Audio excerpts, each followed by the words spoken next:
पण साखरेचे भावच वाढले नाहीत, तर मग साखर कारखाने तरी काय करणार?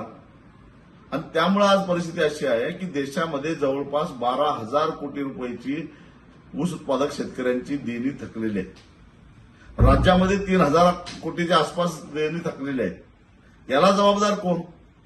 जो कायदा आहे ऊस दर नियंत्रण अध्यादेश 1966, त्या कायद्यानुसार ऊसाचे पैसे 14 दिवसाच्या आत नाही दिले तर साखर कारखान्यांच्यावर कारवाई करायची तरतूद आहे.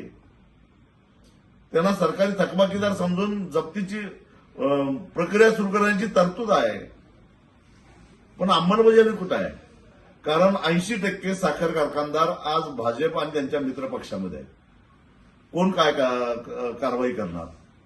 म्हणजे याचा थेट परिणाम साखर कारखानदारांचं सोडावं, ते काही साखरेचे पैसे मिळत नाहीत, साखरेला दर नाही म्हणून हात वर करतात, सरकार कारवाई करत नाही, माहिती आहे.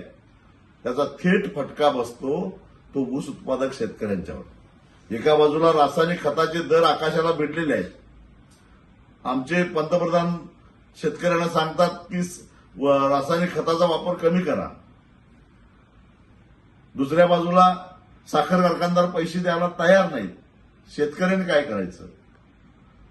खरं तर हा जो सरकारचा निर्णय आहे तो मूर्खपणाचा आहे, भंपकपणाचा आहे असं मी म्हणेन.